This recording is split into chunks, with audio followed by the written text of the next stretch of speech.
Mais on voit de plus en plus dans les réseaux sociaux, un peu partout, des soi-disant, je dis soi-disant, ministres de Dieu, qu'on appelle justement des prophètes et qui font carrément de la consultation prophétique. Tu l'appelles et il te dit, oui, voilà, Dieu m'a montré ceci, Dieu m'a montré cela, etc., etc. Mais ce qui est un peu dérangeant, c'est le côté monétaire qui accompagne toujours ces genres de choses. Qu'est-ce que vous pensez, docteur, de ça? C'est ça. Je ne vois pas la différence avec, je ne sais pas, pour ceux qui étaient là au Canada, qui étaient au Canada depuis les années 90, il y avait une illustre femme médium qu'on appelait Jojo Médium. Moi, je ne vois pas la différence. Parce qu'elle, elle faisait ça sur rémunération et tout. Et nos prophètes actuels, quand ils font de la consultation prophétique, tout, ils demandent quelque chose, toujours à la base. Qu'est-ce que vous pensez de ça, docteur? Disons une écriture. Nous voudrons, je ne sais pas si je trouverai cette écriture-là. Bon, comme ce sont des interviews, des fois on n'a pas préparé, donc souffrez que je ne sais pas si je vais trouver l'écriture. Oui, bon. Je crois que c'est dans le livre d'Exode. Bon.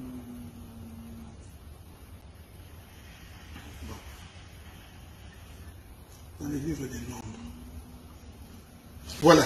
Nombre chapitre 27, verset 21. Nous lisons. La Bible dit, il se présentera devant les sacrificateurs et les hasards, qui consultera pour lui les jugements de l'Urim devant l'Éternel. Et Josué et tous les enfants d'Israël avec lui, et toute l'assemblée sortiront sur l'ordre d'Éléazar et entreront sur son ordre. Je voudrais encore ajouter une autre écriture. J'aime ça. Deutéronome chapitre 33, verset 8. Sur Lévi, c'est très important. Il dit, les Tumim et les Urim ont été confiés à l'homme saint que tu as tenté à Massa, avec qui tu as contesté aux eaux de Mériba. Vous voyez? Il faut qu'on enseigne quoi? Qu'est-ce qui est arrivé à Massa? Qu'est-ce qui était arrivé aux eaux de Mériba? Mais ici, la Bible dit que sur Lévi, il dit, l'Urim et les Tumim ont été confiés à l'homme saint. Or, en Israël, on consultait Dieu par l'Urim et les Tumim, qui étaient deux formes de pierres sur la poitrine du sacrificateur. Et quand la chose était vraie, la lumière sortait pour confirmer ce que Dieu dit. Ces choses sont prophétiques. La manière pour l'homme de consulter Dieu, c'est au travers d'abord des Écritures. L'Écriture est la première consultation de Dieu. La Bible dit dans Ésaïe chapitre 34, consultez les livres de l'Éternel. Aucun d'eux ne fera défaut, ni l'un ni l'autre. Donc, la Bible d'abord elle-même constitue la véritable consultation. De telle sorte que toute autre consultation qui est en désaccord avec les Écritures, ce sont des choses à rejeter. Ok? Maintenant, ce que nous déplorons, quand vous allez consulter, il n'y a que les prophètes qui ont droit à la consultation. Pourtant, la parole ne reprend pas seulement les prophètes comme les ministres. L'Écriture dit que l'Urim et les Tumim a été confié à Lévi. Or, Lévi représente les ministères, c'est-à-dire Lévi représente les docteurs, le pasteur, l'évangéliste, l'apôtre et les prophètes. Donc, les 5 ministères représentent Lévi aujourd'hui comme sacrificateur à qui Dieu a donné l'Urim et les Tumim. C'est pourquoi la Bible dit la sagesse se trouve dans la bouche du sacrificateur. On consulte l'homme de Dieu pour que l'homme de Dieu t'éclaire par rapport aux Écritures. Sans quoi, aujourd'hui, nous ne parlons que des consultations prophétiques. Mais pourquoi il n'y a pas de consultation doctorale? Pourquoi il n'y a pas de consultation évangélique? Pourquoi il n'y a pas de consultation apostolique? Nous n'avons que des consultations prophétiques où nous trouvons des gens qui fonctionnent comme des devins. Parce qu'ils fonctionnent véritablement comme des devins. Comme des marabouts, oui. Comme des marabouts. Donc, l'homme s'est fait une petite chambre en se passant. J'avais dit ça la fois passée. Mais tous les aventuriers que nous avons aujourd'hui, qui amènent le peuple de la paix, ce sont des prophètes. Tous ces gens-là qui font des faux miracles, c'est des faux prophètes. Et ça, les gens sont facilement entraînés. Les gens ne veulent pas la prophétie des Écritures. Ils ne veulent pas lire l'eschatologie. Personne ne veut entrer dedans. La vie du péché. Vous voyez comment? Donc, les gens qui vont consulter, je dis bien dans la quasi-majorité des cas, c'est pour leur vie personnelle. Et ces gens leur disent, ce qui t'arrive, c'est parce que ton oncle quelque part a fait ceci, ta mère a fait ceci. Mais quelle est la différence entre vous et les médiums? Ouais. Donc, cette histoire de consultation prophétique, quand bien même que dans les Écritures, les gens ont consulté l'Éternel, mais il faudrait-il encore voir de quelle manière ils ont consulté l'Éternel. Mais aujourd'hui, les gens en font pour faire le commerce. Et vous savez que ces genres de consultations ont détruit beaucoup de familles. Il suffit qu'on dise à ta femme que tu es sorcier. Un aventurier, il dit à ta femme que tu es sorcier. C'est fini. Ça devient difficile d'enlever ça dans la tête de la femme que l'homme n'est pas sorcier. Donc même quand tu te fâches, la femme te regarde et dit on m'avait dit qu'il est sorcier. Donc ces choses-là ont détruit des familles. C'est pourquoi quand on est un homme prudent, on vérifie d'abord que disent les Écritures. L'Éternel Dieu est un Dieu de paix, de tranquillité. Toute prophétie qui crée la division ne peut pas venir de Dieu. Donc ça, ce sont des principes qu'il faut d'abord connaître. De telle sorte que si quelqu'un te raconte une histoire, et que tu te rends compte que cette histoire ici va faire en sorte que je puisse haïr mon frère Josué, tu comprends que ce n'est pas de Dieu. Même si les éléments semblent être vrais. Tu comprends ce que je dis? Donc, c'est pourquoi, sans la connaissance des Écritures, les gens sont emportés. Oui, mais, docteur, imaginez un homme qui veut désespérément se marier. D'accord? Il est dans une assemblée et un ministre lui dit « Dieu m'a montré que, voilà, ta future épouse, c'est celle-là. C'est celle-là. » Alors, comment est-ce que l'homme va pouvoir savoir discerner le vrai du faux? Mais c'est parce que l'homme là n'a pas lu les Écritures. Il n'y a aucune écriture dans la Bible où un homme s'est marié par une vision. Il n'y a aucune écriture où un homme s'est marié parce que le pasteur a dit que voici ta femme. Vous savez qu'il y a des hommes de Dieu qui ont entraîné beaucoup de femmes dans des divorces. Il dit à la femme d'autrui que celui-là, ce n'est pas ton mari. Dieu m'a montré que ton mari, c'était un frère. Ces gens-là, ce sont des ignorants. C'est pourquoi il faut lire la Bible. La Bible n'a jamais dit que pour se marier, il faut avoir une vision. Ou il faut qu'un pasteur te le dise.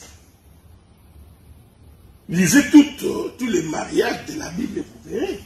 C'est pourquoi nous conseillons aux frères de comprendre l'enseignement. Quand tu veux te marier, c'est-à-dire il faut vérifier la femme que tu veux épouser, qui est son père, qui est sa mère. Il est de quelle famille? Ici, quand je dis ça, je ne dis pas de ton père, de ta mère. Non. Je voudrais dire, vérifie, est-ce que cette femme-là croit au même Dieu que toi? Dieu a dit à Israël, ne prends pas de femmes étrangères, de peur que ces femmes-là ne vous entraînent à aller adorer leur Dieu. Donc, la raison principale, Dieu voulait nous enseigner, quand tu veux te marier, marie-toi avec quelqu'un qui a la même foi que toi, qui a la même confession des Écritures. Ça ne demande pas qu'un pasteur te le dise. Donc, tu es un frère dans une église, tu viens prier, toi tu crois en Dieu, tu peux observer par toi-même que cette soeur, c'est une soeur fervente, c'est une soeur qui croit en Dieu, qui respecte la doctrine, qui n'est pas dans des boîtes de nuit, qui n'est pas pécheresse. Tu pries le Seigneur et tu l'abors. Chez les Juifs, ça tenait plus de commandement que de la recommandation. Mais nous, à l'heure actuelle, c'est plus, on recommande aux enfants de se marier dans la famille. Non, mais c'est un commandement du Seigneur. Tu ne peux que te marier. Comment veux-tu épouser quelqu'un qui n'a pas la même foi que toi? C'est un péché? Mais vous aurez des tribulations dans la maison. C'est parce que tu ne vois pas ça loin. Bon, je prends l'exemple. La femme que tu épouses, elle aller dans une boîte de nuit, c'est pas un problème. Mais toi, tu sais que tu ne peux pas aller dans une boîte de nuit. À 2 h du matin, la femme s'habille, elle met du parfum. Elle te dit qu'elle va dans une boîte de nuit. Tu feras quoi? J'en connais qui vont te dire, docteur, où est le péché à ce que moi, enfant de Dieu, je me lève et j'accompagne ma femme à une boîte de nuit. Mais effectivement, malade. C'est pourquoi je te pose la question. Il va dans une boîte de nuit. Il va boire, okay? Parce qu'il va dans une boîte de nuit. Non, mais moi je me mets à la place. Moi je me mets à la place. Non, moi je me mets à la place et tout. C'est l'anniversaire de ma femme et tout. Et puis nous décidons tous les deux, en tant que mari et femme, et ben nous allons prendre un verre dans une boîte de nuit, danser et puis on rentre à la maison. Mais Josué, est-ce que tu vois où je veux venir? J'aime bien tes questions. En Israël, la louange, la gloire, les chants, les danses reviennent à Dieu. C'est ça la confession d'un enfant de Dieu. Donc, moi-même pour danser, je danse pour l'éternel. C'est pourquoi ça c'est... Excusez-moi, mais moi je voudrais comment apporter une certaine précision. Vous savez, Israël, vous parlez d'Israël de la Bible ou l'Israël d'aujourd'hui? Parce que Israël d'aujourd'hui, en tant que nation, il y a eu beaucoup de choses qui ont changé. Il y a eu une certaine mondialisation et d'autres civilisations qui sont venues. Donc, j'aimerais bien que vous puissiez nous situer. L'Israël de la Bible. Ah, voilà. Maintenant, par ailleurs, ma question, toujours dans le contexte prophétique là. Est-ce que qu'en pensez-vous des écoles qui forment des prophètes? Ok. Et aussi, quelle différence y a-t-il entre ce don, hein, dans le listing des dons, en Corinthiens 12, on nous parle des dons de parole de connaissance, il y a le don de discernement des esprits. Qu'en pensez-vous? Lorsqu'un prophète, il dit, vous êtes en face de lui, on assiste à beaucoup de ce genre de scénarios, vous êtes en face du prophète, il commence à vous relater toute votre vie. Et lui, il n'est pas sa prophétie. Est-ce que ce n'est pas un discernement des pensées, de cœur, comme Jésus a fait devant la femme samaritaine? Est-ce que c'est des prophéties? Bon, on comprend, on est un peu perdu dans ce contexte-là. Non, mais d'abord, le terme prophétie veut dire une prédiction dans l'avenir. Vous voyez? C'est ce que veut dire. Étymologiquement, ça veut dire ça. Maintenant, il y a une chose que le diable ne peut pas comprendre, c'est l'avenir. Le diable a des difficultés pour savoir ce qui va arriver. Parce qu'il n'y a que Dieu qui détient la clé de l'avenir de l'homme. Mais il a la capacité de voir le passé. C'est pourquoi la plupart des devins... Il connaît son destin, le diable, non? Non, il ne peut pas connaître le destin, non. Il ne connaît pas son destin, le diable? Il ne sait pas qu'il va finir dans les temps de feu? Non, ça c'est Dieu qui connaît. C'est Dieu qui connaît tel ira. Non, je parle de... Le diable, non, le diable. Je prends un exemple. La seule chose que le diable ne peut pas prédire, c'est l'avenir. Parce qu'il n'est pas le maître des temps et des circonstances. Je vais prendre un exemple. Si le diable savait que la mort de la croix de Jésus était pour lui un lieu d'emprisonnement, il n'amènerait pas Christ sur la croix. Vous comprenez ce que je dis? C'est-à-dire que Dieu a privé au diable de savoir exactement ce qui va arriver demain. Il ne peut pas le savoir.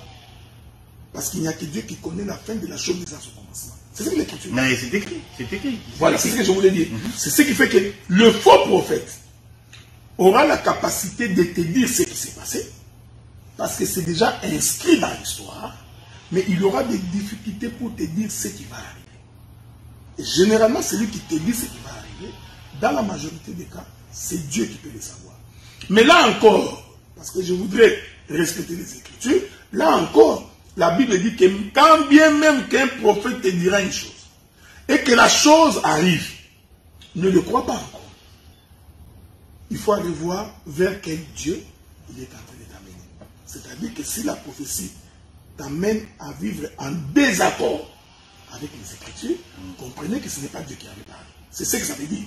Donc, je prends un exemple concret. Donc, Dieu me dit, écoutez, Aguilar, Dieu m'a montré dans ma vision que dans 5 ans ou dans 2 ans, cette église ici va disparaître. Ok? Personnellement, je ne crois pas à une telle prophétie. Parce que moi, je n'ai jamais cru que l'église de Dieu est appelée à disparaître. Donc Dieu ne peut pas dire ça parce que ce n'est pas Dieu. À moins que cette église ne soit pas une église de Dieu. Vous voyez? Donc ce sont ces éléments-là. C'est un domaine complexe. Hein? Très complexe, c'est très compliqué. C'est pourquoi quand on n'est pas sage, quand on n'est pas prudent, on risque de mettre les pieds dans quelque chose de bizarre. Ou on risque d'entraîner le peuple dans une histoire où vous aurez des difficultés pour vous en sortir. C'est pourquoi quand on est serviteur de Dieu, on essaie de veiller pour que véritablement tout ce que nous faisons soit dicté par Dieu et par Dieu lui-même. Mais pour connaître les écoles. Ouais, bon, écoutez. Parce qu'apparemment. Dis-moi comment on peut former des prophètes. Non, mais il y a une école dans la Bible où Élisée a eu une école, je crois que vous savez pourquoi, docteur. Oui. Élisée a eu une école où il formait des prophètes. Non, mais regardez, j'aime ça. Mais regardez, c'est pourquoi je vous avais dit, vous savez, il y a une phrase que je vous ai dite quand nous avons commencé ici, c'est très important. Oui, ok. Quand vous lisez les Écritures de l'ombre de l'Ancien Testament, il faut faire très attention. Parce que c'est là que tout le monde tombe dans les panneaux. Hein? J'avais donné un exemple la fois passée, j'ai dit, le prophète Élisée, même Élisée là, il voudrait guérir, ressusciter l'enfant qui était mort là, la veuve de la Sunamite, et Élisée va coucher sur l'enfant. Tu vois, quand tu n'as pas compris l'écriture, on peut coucher ta femme. Tu verras que quelqu'un dit, Dieu m'a dit, couche-toi ici. Le prophète monte sur la femme d'autrui. Il dit, parce qu'Élisée aussi s'était couché. Tu vois? Hein? Donc, je crois qu'il y a aussi Pierre aussi qui a fait la même chose. Ouais. Hein? Tu vois? Il y en a, je crois qu'Élisée a même embrassé l'enfant dans sa bouche. De bouche. Donc, un bandit peut embrasser ta femme. Mais il embrasse la femme. Il n'y a pas un homme aussi dangereux qu'un bandit avec la Bible. Tu vois les gens qui ont des fusils là, ils sont moins dangereux. Non, parce que avec des fusils tu peux. Mais quand tu croises quelqu'un qui tue les versets de la Bible pour tuer le peuple, celui-là il est plus dangereux. C'est un homme qu'il faut abattre. Il ne faut pas avoir pitié de lui. C'est pourquoi j'ai toujours dit que quand vous êtes en face de quelqu'un qui manipule mal les Écritures, ne jamais avoir pitié de lui parce qu'il va tuer les âmes. Lui il tue les âmes. C'est ce que je te disais. Quand vous lisez dans l'Ancien Testament, vous remarquez qu'il y a une école des prophètes. Dis-toi qu'il y a une pensée de l'écriture qui est cachée là l'intérieur. C'est pourquoi j'avais donné l'exemple des Lévi. Les Lévi, même pour commencer, ils passaient par une école. On les a enrôlés à 25 ans, à 30 ans, ils commençaient à les corriger. Tout ce temps-là, c'est une formation.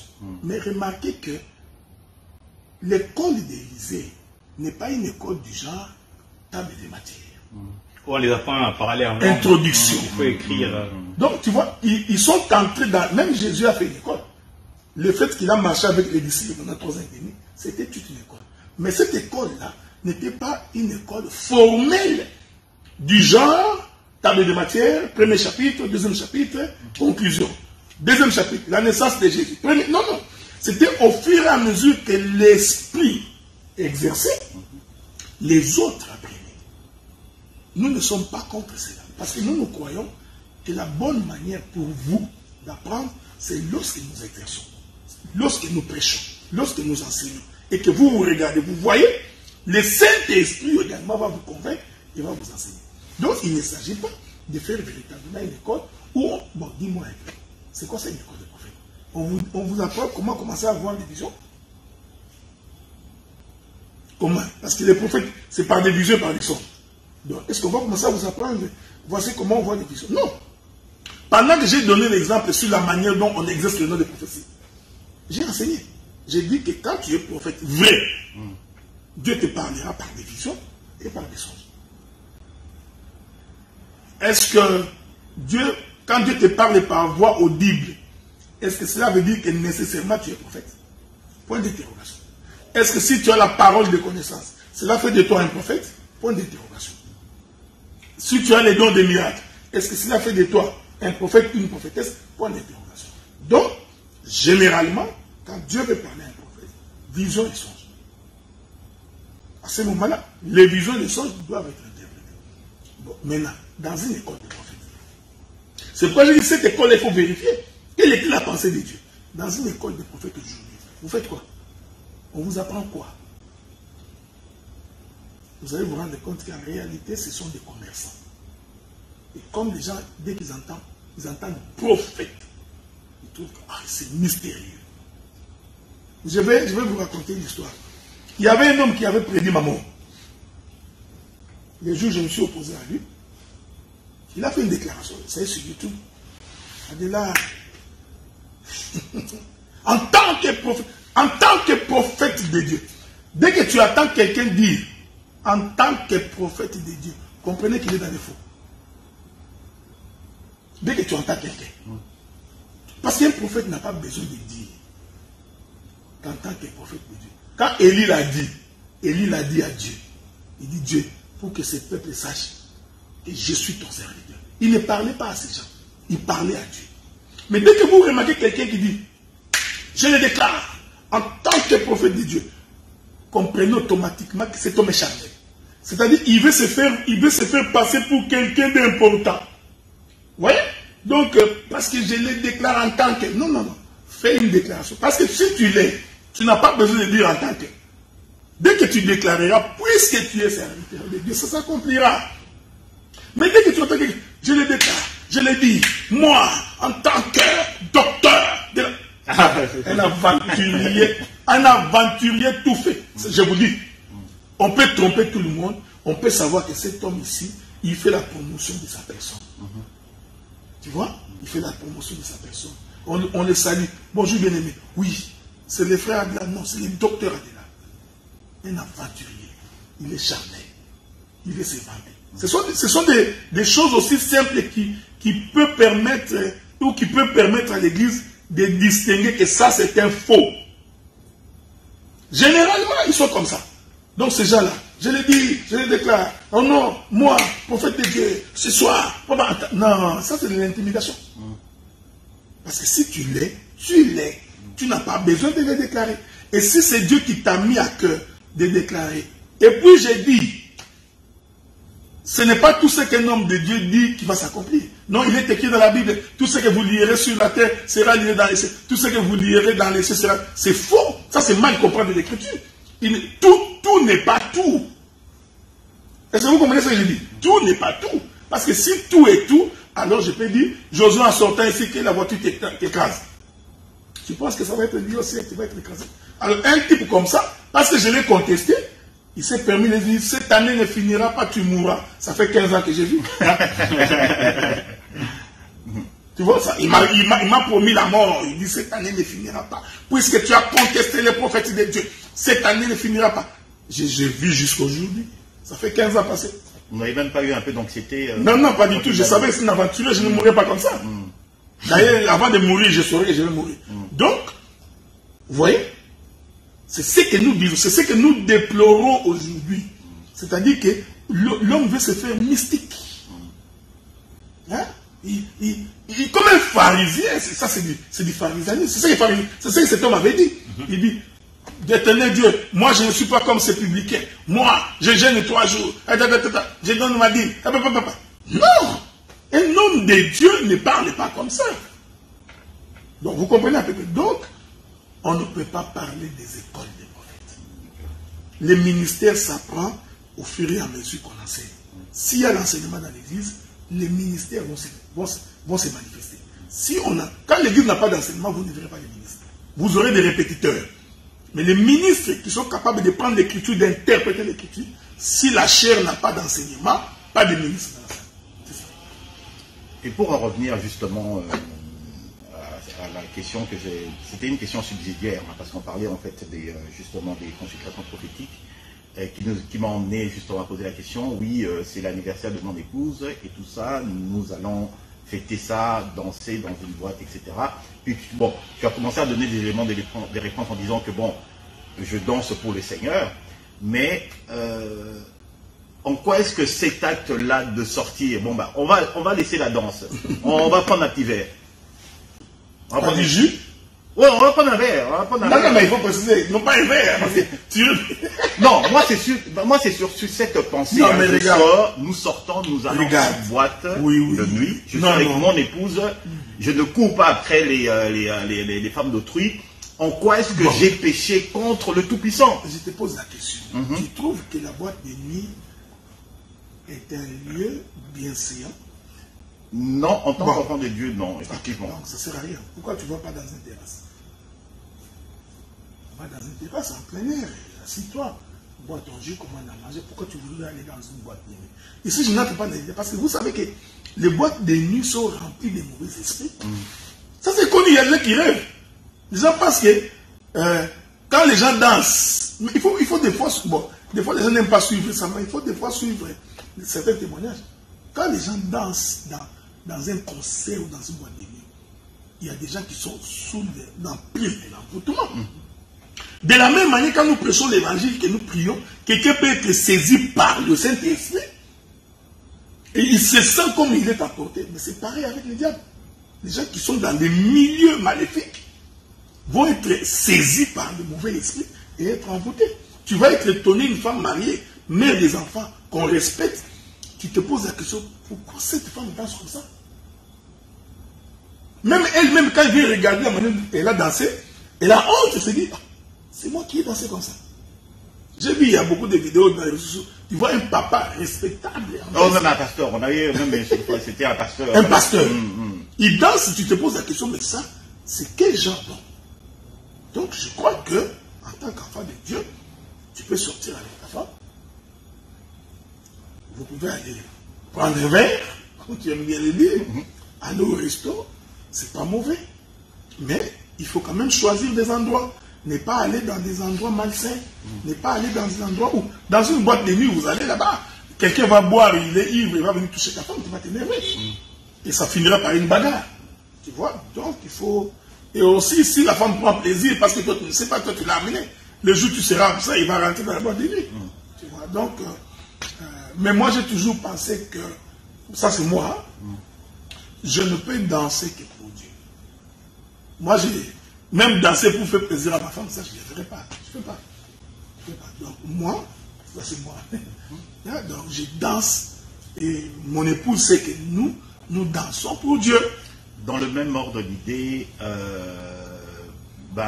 c'est l'anniversaire de mon épouse, et puis bon, voilà. Non, docteur, ce sont vraiment des préoccupations qui sont dans la tête des gens. C'est l'anniversaire de mon épouse, moi. Écoutez, moi. Nous décidons, nous restons à la maison, on fait une petite soirée à la maison, et puis nous avons décidé de danser sur la musique de Kofi. En quoi est-ce que nous avons péché? Ou d'écouter la musique, ou écouter OK Jazz, écouter la musique, ce qu'on appelle communément la musique du monde, mondaine. Et tu écoutes quoi là-bas? Qu'est-ce qui t'édifie là-bas?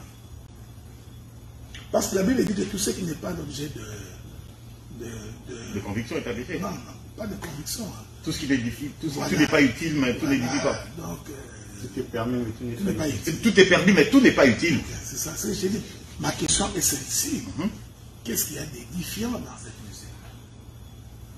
Tu vas dire qu'il y en a un autre qui m'avait dit, non, il y a la morale là-bas, on dit papa, tout ça, maman. Mais ça, c'est de la morale. Ça n'a rien. Je crois que quand on est véritablement enfant de Dieu, toutes ces musiques-là, mondaines-là, sont envoûtantes. Je ne sais pas si vous suivez des informations. Toutes les musiques là qui emportent les gens, allez vérifier les sous-bassements, vous verrez que ces gens sont allés toucher des fétiches, ils sont entrés visiter des marabouts. Même les grands musiciens que nous avons aujourd'hui, je ne vais pas citer les noms, bon, prenez l'exemple de Michael Jackson qui est déjà mort. Tous ces gens-là, quand vous vérifiez leur histoire, vous allez vous rendre compte qu'ils étaient tous dans les sens occultes. Donc même, comment quelqu'un peut chanter juste une chanson? Il fait très bien, tout le monde tombe. Dis-moi, qu'est-ce qu'il a dit? Pourquoi tu tomberais comme ça? C'est de l'envoûtement. Il y a beaucoup d'écrits que nous avions entendus dans des chansons du monde que vous appelez chansons modernes. Oui. Des insanités, on ne parle que des fesses des femmes. Alors pourquoi un enfant de Dieu irait écouter une telle Aujourd'hui, c'est encore pire. Je suis allé à Kinshasa il y a 2 ans passés. Tu trouves des grandes dames, ils chantent dans un bar. Tu regardes, tu dis, mais ces gens, les gens sans vision. Mais il y a de l'envoûtement là-dedans. Je crois que quand on est enfant de Dieu, on ne danse pas la musique. Et vous pensez-vous que, docteur, qu'il y a une différence entre la musique mondaine et la musique religieuse? Et si oui, alors, pensez-vous pas qu'il y a des musiques religieuses aussi qui vont consulter, dans des chantres, vont consulter des esprits antichrist pour amplifier? Oui, ça je suis d'accord. D'abord, il faudrait dire que la musique n'est pas différente parce que les notes musicales ne changent pas.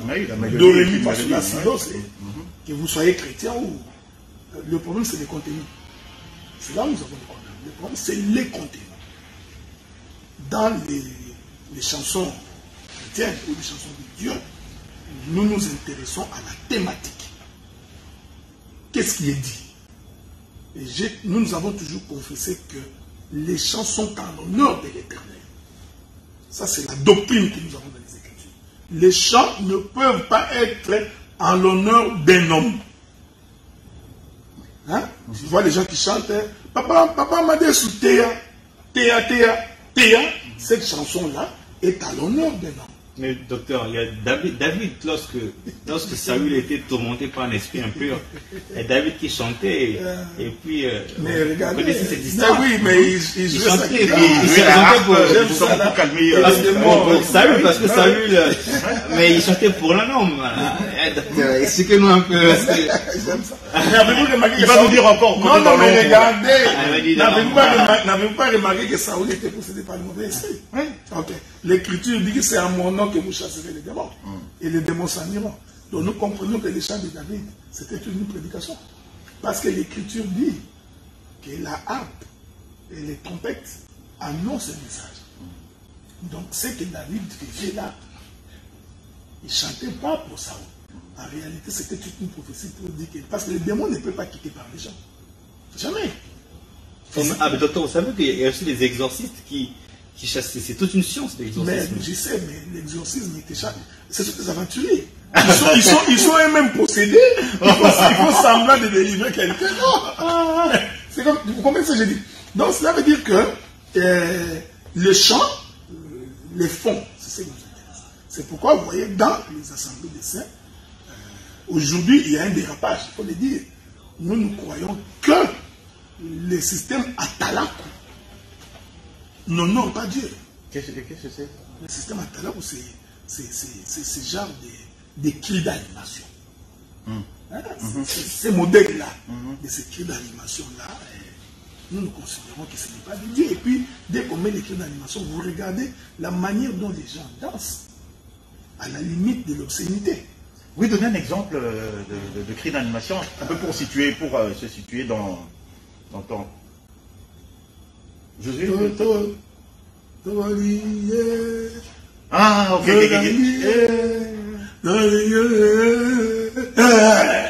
Ok. Oui, l'homme a bloqué. Moi, ça me rappelle Zaïko. Tu vois? Donc, on ne voudrait pas faire une loi, mais nous constatons que les cris d'animation ont tendance à amener l'homme vers l'exhibitionnisme. Constatez, vous allez voir.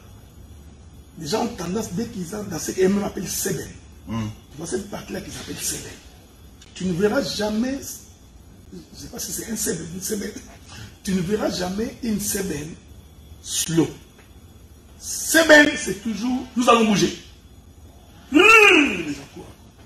Donc vous comprenez que de telles danses, pour nous les vieillards, nous sommes exclus. Donc c'est ce que nous disons, c'est la thématique qui nous interpelle. Les fonds qui nous interpellent pour savoir qu'est-ce qui est chanté. Est-ce que la chanson que l'on chante, est-ce qu'elle édifie? Parce que les chants doivent être en l'honneur de l'Éternel ou servir d'édification. Et quand elles doivent servir d'édification, les chansons, elles doivent porter l'enseignement. Pour que quelqu'un qui écoute il est édifié par le chant. Mais quand le chant cesse d'être chant, devient des cris d'animation, nous considérons que c'est... Et docteur, que pensez-vous par exemple des chrétiens qui écoutent des chants satanistes, je veux dire comme ça? Ils sont tous... Les chrétiens qui écoutent On dit volontairement. Justement, puisque nous avons parlé, bon, il y a la tendance c'est quoi? C'est qu'il y a la musique profane et la musique religieuse, n'est-ce pas? Bon, maintenant, or il s'avère que même dans la musique religieuse, il y a des chantres qui vont consulter des marabouts pour avoir les mélodies, pour avoir la composition. Mais par contre, nous, les chrétiens, je parle en général, ils s'intéressent à ce genre de musique. Qu'est-ce qui leur arrive finalement? Ils sont envoûtés. C'est pourquoi nous pensons, c'est ce que j'ai dit, ça c'est nous, les assemblées de Saints, nous disons, il faudrait que les chantres de l'Église soient capables de composer quand ils écoutent l'enseignement. Ça va leur éviter d'aller consulter ailleurs. Quand tu as les dons de chanter et que Dieu te l'a vraiment donné, c'est-à-dire moi je peux prêcher, toi tu composes. Pourquoi les autres ont la capacité de composer, toi tu ne peux pas composer? Pourquoi tu as l'enseignement et tu ne peux pas composer? Donc, tu peux, pendant que nous prêchons, tu prends un extrait, 2 extraits, tu fais une composition. Ensuite, vous vous réunissez les musiciens pour trouver la mélodie. Donc ça c'est faisable. Mais aujourd'hui, vous savez, les gens sont derrière la gloire, ils recherchent du succès, ils cherchent à être connus. Hein, donc, ils sont des électrons libres. Parce que nous avons également la confession que un chantre qui n'a pas d'église locale, ça ce n'est pas des dieux. Ce n'est pas le modèle des dieux, en tout cas, ce n'est pas le modèle des dieux. Quand on est chantre, on doit y avoir une église locale et on doit être géré par les ministres de l'église locale. Donc moi, je ne peux pas avoir un des chantres ici qui décide d'aller faire un concert à Toronto sans que je ne sois au courant. Non, il faut que nous soyons au courant. Pourquoi vous allez? Est-ce que vous y allez pour l'évangélisation ou vous y allez pour qu'on vous voie? Si c'est pour qu'on vous voie, restez ici, n'allez pas. Donc, ce sont tous ces éléments-là. Donc, aujourd'hui, malheureusement, nous avons beaucoup de gens qui chantent. Il suffit de voir ce qu'il faut. Je ne voudrais pas citer les noms. On danse, tout le monde chante, on vient surprendre que l'homme est dans la sodomie. Comment, je vous pose la question, répondez à ma question, comment un homme qui craint Dieu, chantre de l'Éternel, va se livrer à la sodomie avec la femme de Dieu? Vous savez, ces choses-là, quand nous disons qu'ils ne sont pas des dieux, les gens trouvent que nous sommes extrémistes. Mais non, on ne peut pas concevoir ça. Donc ça nous pousse à dire, ces gens ici sont dans les sciences occultes. Comment un chantre de Dieu, renommé, connu, tout le monde chante, il va dans l'église, il lui fait les sextiles. On le voit nu, son sexe d'or, avec les femmes, dans les WhatsApp. Vous vous posez la question, c'est quoi? Et il y a des gens derrière pour le soutenir. Il y a des gens qui le soutiennent, non, c'est humain, ça arrive, non. Quand tu deviens chantre de l'Éternel, Dieu ne te fait pas lévite comme ça. Tu passes par la formation, tu crains Dieu, tu ne commets pas des bêtises comme ça. C'est comme qui dirait, moi qui suis prédicateur comme ça, vous m'attrapez nu, en train d'envoyer des vidéos de ma personne nue à une femme. Non, mais vous êtes fous. Donc c'est pourquoi nous disons, quand il n'y a pas d'enseignement, c'est malheureux. Ah ben c'est justement, la fois passée, on avait parlé du docteur Roger Boudéry. Il fait une émission assez illustre comme ça, qui s'appelle Biyemba Yemba d'ailleurs, où il dénonce ces genres de choses. Et tout. Oui. Donc, c'est-à-dire que, sans être personnel, c'est-à-dire que c'est une façon de dire aux gens qui savent que vous chantez, n'est pas conforme aux Écritures. Ok? Donc, malheureusement, les gens pensent que quand il a chanté une chanson, c'est devenu sa composition. Voilà la difficulté. Donc, c'est ma chanson. C'est ma composition. Ils sont devenus comme des mondains. Ils peuvent me réclamer les droits d'auteur. Mais si ce sont les chants de Dieu, tu ne peux pas réclamer les droits d'auteur. Vous voyez, hein? Toute la différence est là. On ne peut pas faire un concert payant. Non. Je ne veux pas faire, composer quelque chose et puis je le mets à vendre, par exemple. Non, pas pour Dieu. Dieu a donné la manière, il faut rémunérer ses serviteurs. C'est écrit dans la Bible. porter dans la maison du trésor. Mais docteur, mais pensez-vous que ceux qui organisent, déjà pour faire un concert par exemple de louange à l'honneur de l'Éternel, il faut naturellement réunir les conditions, entre autres le matériel, la sono et tout ce qui va avec. Mais c'est des fonds aussi. Bon, est-ce que en mettant ou en demandant l'argent, les tickets, est-ce que ça ne permettrait pas de payer tout ce matériel? Mais bientôt aussi, on va vous demander l'argent pour écouter la prédication. Parce que ça prend également tout ça pour qu'il y ait une église pour que nous prêchions. Ce que je voudrais dire, c'est ceci. D'abord, le chantre doit avoir une église locale. Donc, si les chantres décident d'organiser un concert, entre guillemets, une journée de louange d'adoration, cette proposition doit passer par l'église. C'est-à-dire, nous, les ministres, en collaboration avec les gens qui gèrent les finances de l'église, regardant l'opportunité de cette affaire-là, qu'est-ce que nous gagnerons en termes du royaume? Pas en termes de pécunier, en termes du royaume. Parce que si c'est en termes d'argent, on est devenu des commerçants. Qu'est-ce que nous gagnerons? Ok, si nous faisons un concert ici, nous invitons les gens, la parole va être prêchée, certains pourront croire au Seigneur. Ça vaut la peine, ça vaut la peine. Nous, les ministres, nous demanderons à l'église de soutenir une telle œuvre. Et quand l'église donnera son œuvre, c'est ça, vous voyez, ça devrait se faire comme ça. Malheureusement, bon, beaucoup trouvent qu'ils sont des artistes indépendants, ils peuvent faire ce qu'ils veulent. Mais je n'ai pas cette conception-là. Nous, l'église, maintenant, nous collectons les fonds, les membres de l'église donnent. Tu vois, ces gens-là qui donnent, ils donnent à Dieu. Ils ne donnent pas avec l'intention de faire du bénéfice. Alors que les promoteurs, lui, c'est un commerçant, il cherche l'argent. Il donne, nous pouvons réunir l'argent et nous organisons ce concert-là. Et quand nous organisons ce concert-là, nous l'organisons gratuitement. Gagner sa vie en tant que, en chantant et tout ça, les chants en l'honneur de l'Éternel. En l'honneur de l'Éternel, c'est pas bien. Mais pourquoi vous pensez que les chantres ont le droit de vendre pour gagner leur vie et nous les prédicateurs?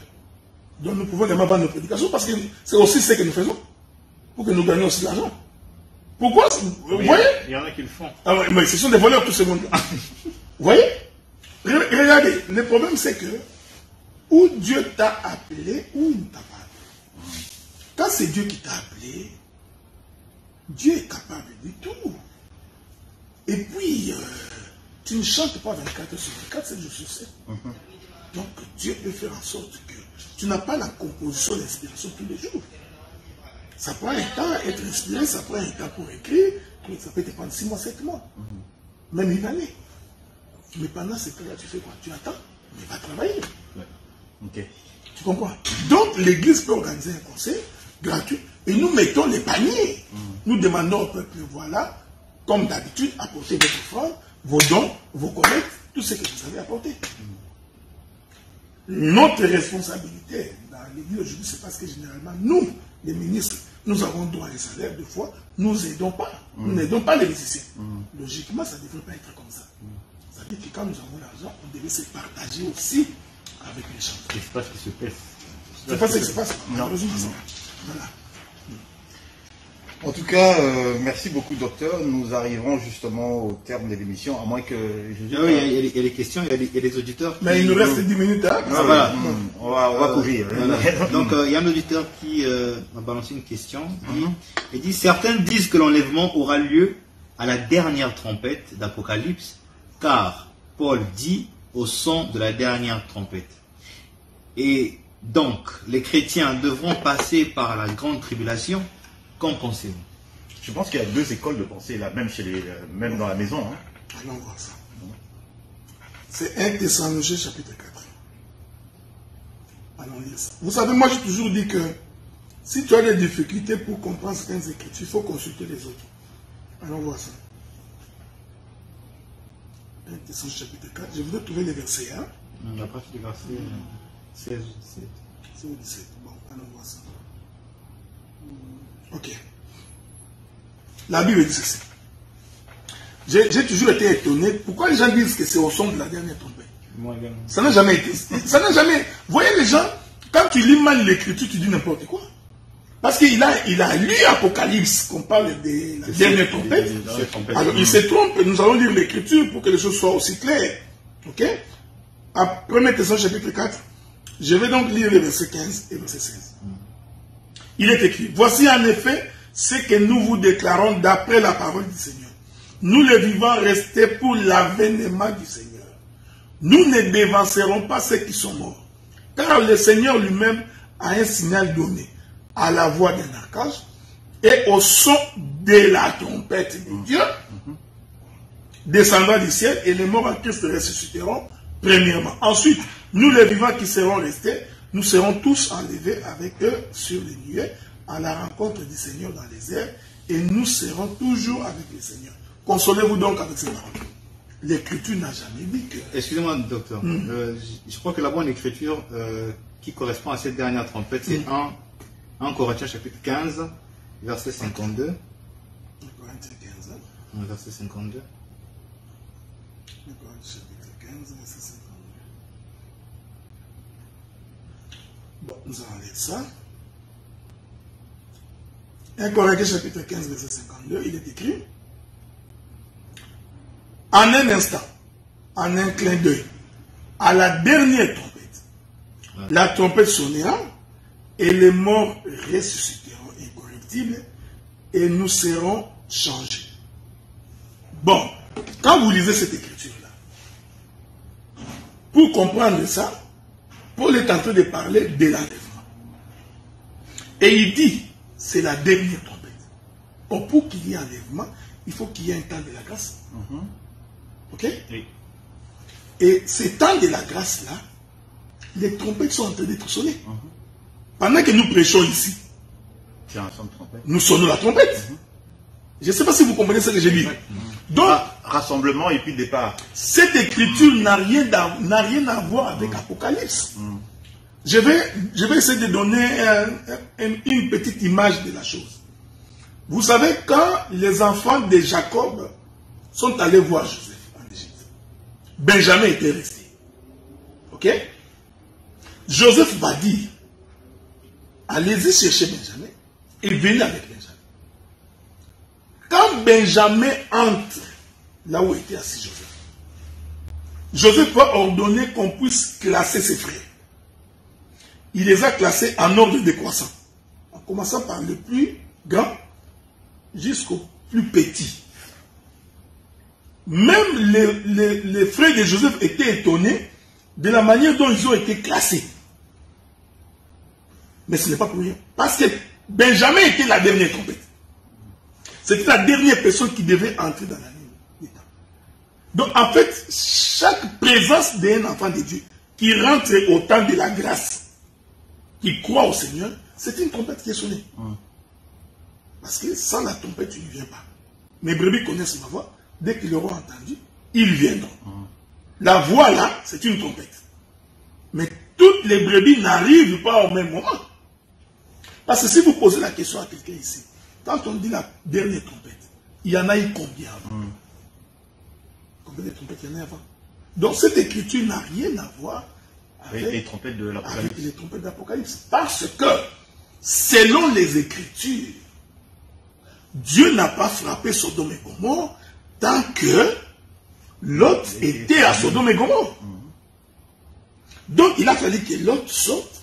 Et même le déluge. Il a fallu d'abord qu'Enoch soit enlevé. Il fallait d'abord qu'Enoch soit enlevé. Ensuite le déluge va tomber. Donc nous croyons que les fléaux annoncés par les trompettes d'Apocalypse ne peuvent pas trouver l'église sur la terre. Pas l'épouse en tout cas. L'épouse doit être partie. Quand l'épouse est partie, alors Dieu maintenant va frapper. Donc la trompette dont il est question ici, c'est la trompette du Saint-Esprit. C'est-à-dire que les derniers croyants qui croient, alors nous allons être ressuscités. Parce que là, Paul parle de l'enlèvement, il ne parle pas d'autre chose.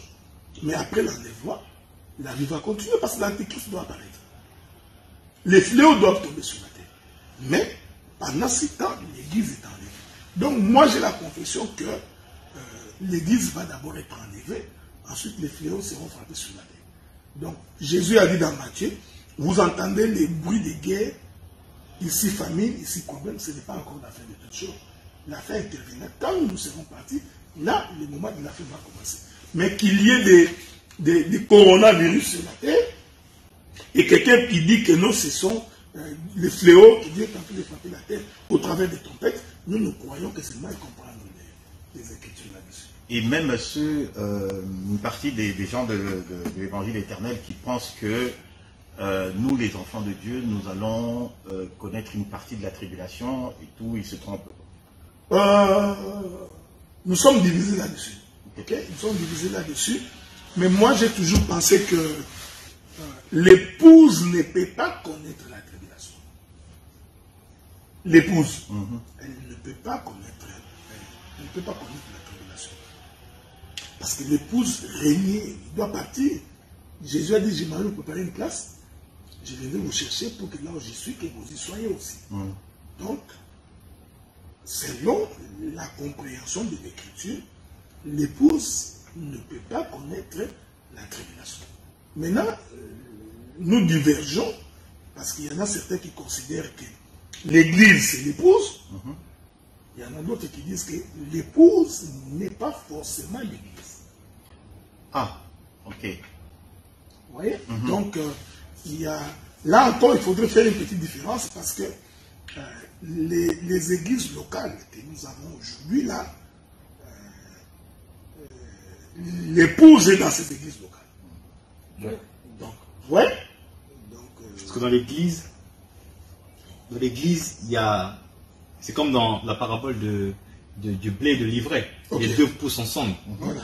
Hein, toutes les 12 paraboles citées dans Matthieu, chapitre 13, à commencer par le semeur jusqu'au dernier. Donc, il y a l'église de Christ et l'église de l'Antichrist ensemble. Les deux poussent ensemble. Mais c'est le maître de la moisson qui sait à quel moment il prendra le grenier, plutôt le blé, il mettra dans le grenier. Et d'ailleurs, il va brûler l'ivraie. Il y a encore une autre question. Parce que Thessaloniciens n'a jamais dit que l'église va être enlevée. Ok? Thessaloniciens ne dit jamais ça. Je vais lire cette écriture-là. Thessaloniciens dit quelque chose d'extraordinaire. Il dit, je crois, c'est Romain qui dit, attendez. Voilà, c'est Romain. Romain chapitre 11, verset 25. Car je ne veux pas, frère, que vous ignoriez ces mystères, afin que vous ne vous regardiez point comme sages. C'est qu'une partie d'Israël est tombée dans l'endurcissement. Donc, ici, Paul confirme que ce n'est pas tout Israël qui est aveuglé. C'est une partie. Parce que les Pierre, les Paul, les Timothée sont israélites, mais ils font partie de l'Église. Voyez-vous, hein? Donc, ils ne sont pas tombés dans l'endurcissement. Jusqu'à ce que la totalité des païens sont entrés. C'est quoi ça, la totalité des païens? C'est pas totalité, ne veut pas du tout. Totalité. Si on dit ça en français, totalité veut dire tout. Est-ce que vous pensez que tous les païens vont entrer au ciel? Non. Donc Dieu a son entendement de ce qu'on appelle la totalité des païens qui rentrent. C'est cette portion de l'Église que Dieu s'est choisi. Okay. Pour que cette portion-là puisse participer à l'enlèvement. Okay. Nous avons une belle illustration avec Lot quand il sort avec ses deux filles et sa femme. En avançant, la femme de Lot est quand même sortie. Hein. Oui, mais elle n'est pas arrivée à la montagne. Elle fait partie j'allais dire des vaches folles. C'est comme les 5 pierres sages et les 5 vaches folles. Et tout s'est fait à la tombe de l'époux. Donc, de ce côté-là, il y en a d'autres qui disent que, c'est pourquoi je ne voudrais pas dire que j'ai raison. Hein. Il y en a d'autres qui disent que l'Église ne passera pas par les tribulations. Moi, j'ai la compréhension que l'épouse ne passera pas par la tribulation, mais il y aura un reste des gens avec qui nous prions aujourd'hui qui passeront par la tribulation. Donc ça veut dire qu'il y a une partie de l'Église qui sera enlevée et une partie qui va rester. Qui va s'en être. Cette partie-là enlevée que j'appelle l'épouse. C'est cette partie-là que j'appelle l'épouse. Et ce qui reste, c'est pas l'épouse. C'est la femme prostituée. Non, il ne faut pas l'épouse. Regardez, je vais donner un exemple. Israël ne participe, Israël physique. Il sera quand même sauvé, non? Nous croyons qu'il sera sauvé.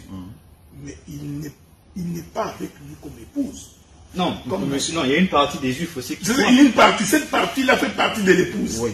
Tu comprends? Donc dans l'épouse, nous avons une partie des nations Oui. et une partie d'Israël.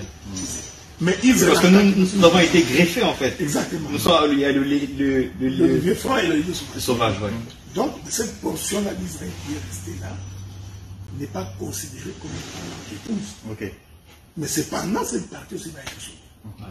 C'est passionnant, docteur. On aurait bien continué, mais bon, nous sommes pris par le temps. Surtout que tu es arrivé en retard. Hein? Il va me la rappeler toute la semaine. Alors, merci donc pour les réponses. Merci également pour le frère Josué. Oui, et merci surtout à vous qui avez eu la patience de nous écouter jusqu'à la fin.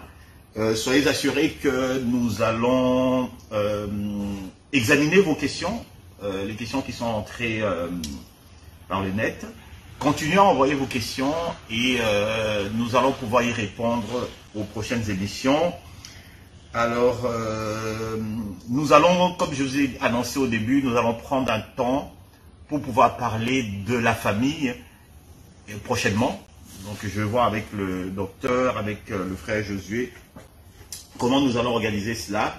Et nous allons parler de tout ce qui touche les relations. Et également, la prochaine fois, nous allons également parler des enfants de la maison d'Abraham. Ça, je ne vous en dirai pas davantage, mais nous allons parler des enfants de la maison d'Abraham par rapport aux autres. Comment ça se passe dans la maison d'Abraham. Alors sur ce, nous vous disons bonne soirée, bon appétit pour ceux qui passent à table. Et les gens apprécient ton émission. Hein? Et tu sais comment il t'appelle? L'homme à la barbe blanche. Alors, je vous rappelle qu'on a rendez-vous également demain aussi pour les assemblées de Montréal à partir de 11h. Pour l'assemblée d'Ottawa, c'est à partir de 11h30. Et bien entendu, pendant la semaine, nous avons mardi de 20h à 21h prière en ligne et le vendredi à partir de... Donc, en fait, nous commençons notre jeûne et prière jeudi minuit jusqu'au lendemain vendredi 16h. Et puis si vous voulez participer justement, vous voulez suivre les cultes des dimanches en ligne ou vous voulez être avec nous lors des séances des prières en ligne, ben, il faut que envoyez-nous vos coordonnées et nous allons vous ajouter dans les groupes de l'église. Sur ce, au revoir et que Dieu vous bénisse. À la prochaine. Merci.